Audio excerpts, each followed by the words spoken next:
I'm sure that we can find ways to make sure we're getting people back to work and really creating the good paying middle class jobs, which are just so essential. And right now we've got a middle class that feels squeezed, that's falling behind, and we have to deal with it in Washington. And the only way we're going to deal with it is if we come together and find common ground. It is the dawning of a new era in Washington, D.C. Fresh-faced political youngsters joining their sometimes dour seniors to lead America out of the current wilderness and into a land of bipartisan backslapping and handshaking where all is bright, all is well. And if you're buying all of this, we need to have a serious conversation.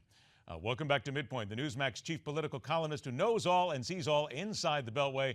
John Gizzi joins us. John, here we go. The new kids are in town. I'm sure that all about Washington, it's a buzz and everybody just can't wait to get started and see where the first argument begins. That's about right. The new Congress, the 114th, will take office soon, and members are now hiring their staffs, picking out their offices, and getting their committee assignments. Now, I would point out to you that in the 40-plus members who were elected to the House this year, and 11 U.S. senators, all of whom are Republicans, almost all of them have signed the no-tax pledge of Americans for Tax Reform, whose president, Grover Norquist, was on in the previous segment. All of them would be considered on the right of the Republican Party, and all want to repeal and replace Obamacare. That means there's got to be some serious compromise from the other end of Pennsylvania Avenue in order to have this kind of dialogue that we're talking about. And it would seem that the D word is now becoming big in Washington, defund, which we have heard over and over again as certain people try to stop other people from doing certain things. This seems to me like this is going to be right on the front burner. Oh, I think it certainly is. And mark my words, that's going to be the tactic that Republicans in Congress use to fend off the president's executive action on illegal immigration. They will simply pass a continuing resolution and appropriations bills to fund the government, leaving out the funding for the agencies that implement the executive actions dealing with immigration.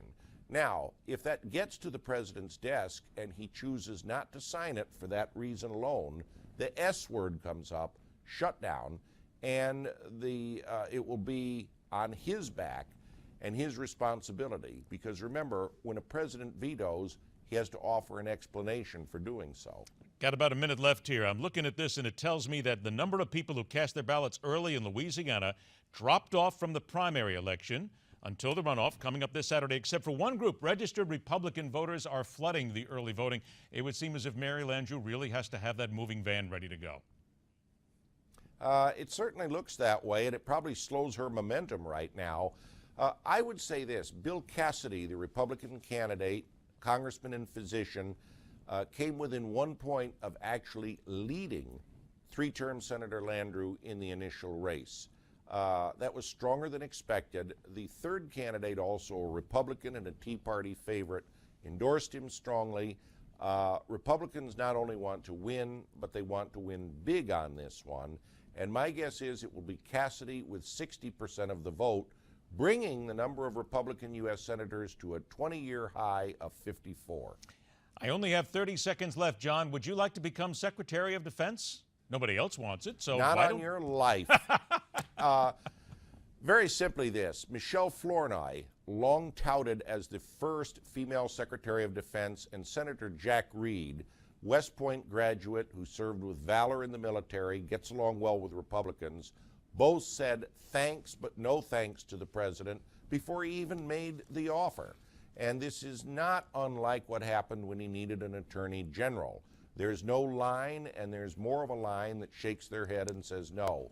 My guess is that it will be very difficult, if not impossible, for President Obama to find a well-known A-team Secretary of Defense or anyone for the final 2 years of his presidency, and he will be forced increasingly to turn to deputy secretaries, undersecretaries, and a lot of people whose name people like me have to pronounce. There you go. John, thanks so much. We'll see you later on this week.